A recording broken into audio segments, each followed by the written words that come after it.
Hey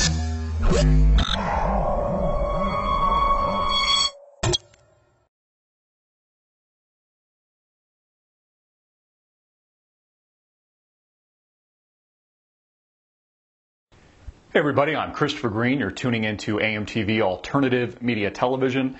A little over a week ago, I reported on a conspiracy, a very suspicious string of deaths among 4 elite bankers, ranging from firms from JP Morgan Chase to Russell Investments to Deutsche Bank, and now the list has grown with a 5th elite banker suicide in the last 2 weeks alone. Now, you can watch the video we put out about a week and a half ago. I'll put a link in the description, but to give you just kind of a summary of where we're at, we had our first banker, William Broeksmit, who passed on January 26, 2014, 58 years old. Deutsche Bank AG, a recently retired senior executive who worked at Merrill Lynch in the 1990s, and very closely with Anshu Jain, now Deutsche Bank's co-chief executive, has died.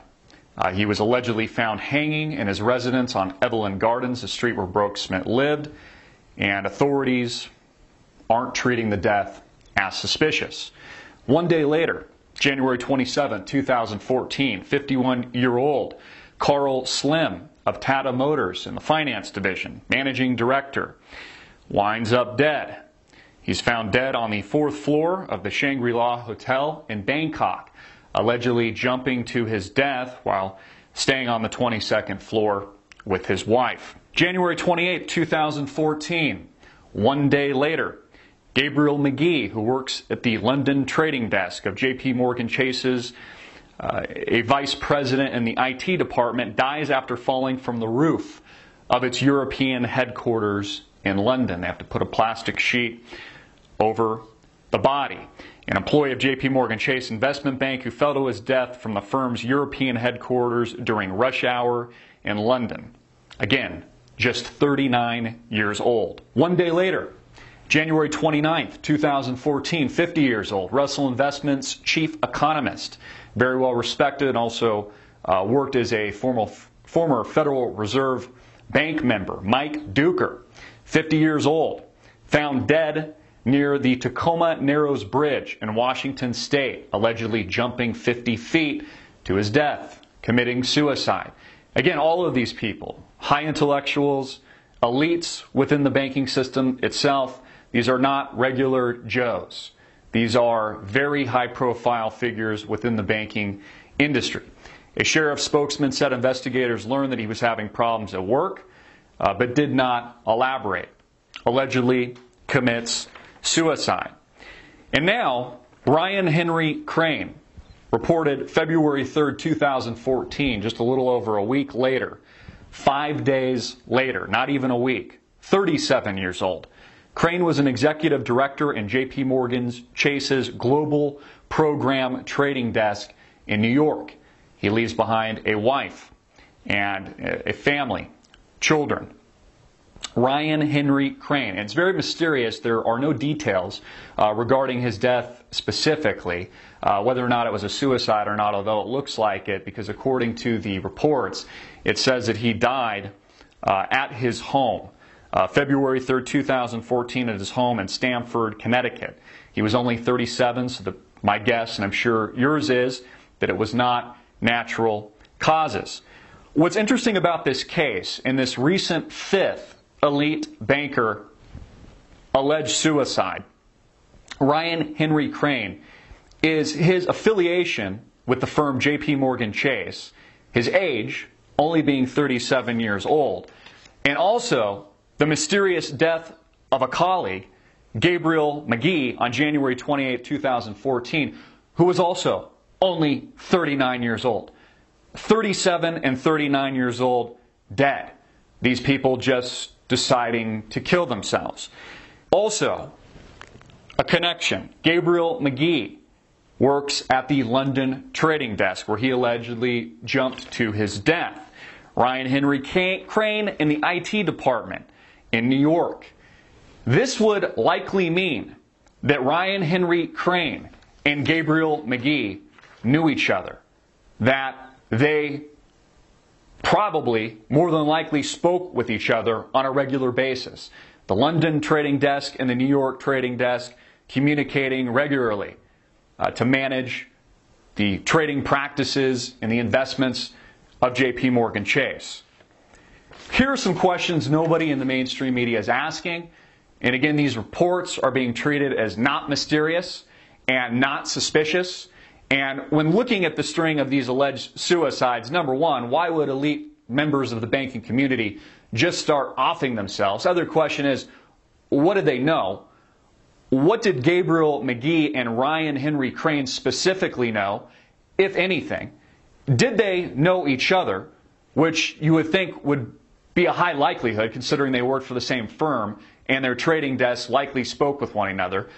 What did they know, and what information could they have been privy to? Again, these deaths, in my humble opinion, are not just mysterious, but they're probably the most highly suspicious deaths that I've ever reported on. Yet the mainstream media continues to fail to bring any of this to your attention and any of this attention to the public. My heart goes out to the family and the friends of these victims, these people that have died. And I would ask that you share this video everywhere, that you get this information out to the world.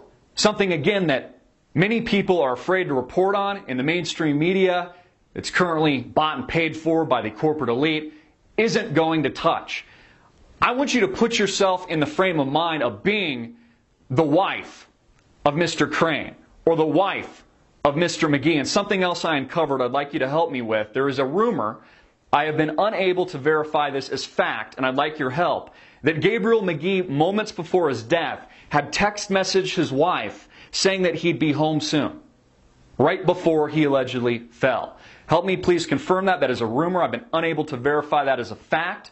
But if it's true, I think that that sheds light and also increases suspicion on the timing of these string of deaths. Again, all within days of each other. The first 4 banker alleged suicides occurring within a week. And this most recent death by Mr. Crane, although we're not given a lot of information, having occurred just about a week later. 5 days since the last recent death. Again, I want you to put yourself for a minute in the shoes of these family members that have lost the people that they love. And maybe some of you, some of the family members are even watching this video. And again, my heart goes out to you.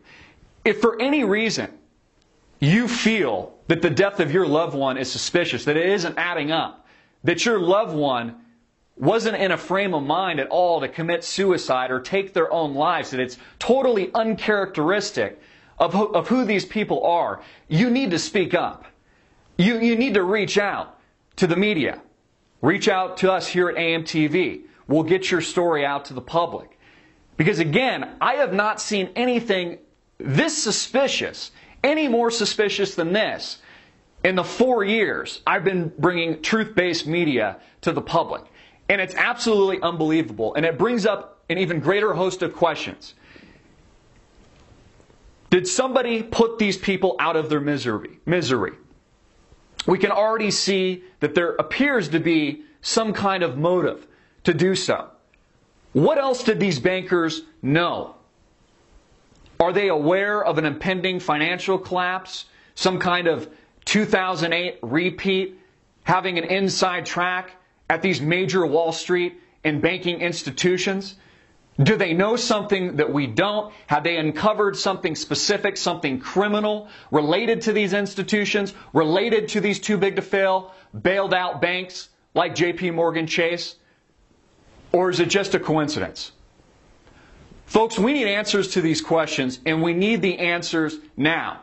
And in a world where we can get this information out to the masses in hyper speed, we cannot let the deaths of these people, we can't let these deaths and these people die in vain if there is something sinister at work regarding the tragic passing of the 5 individuals I just mentioned. Please get this video out everywhere. Send us any tips to tips@amtvmedia.com and make this video viral.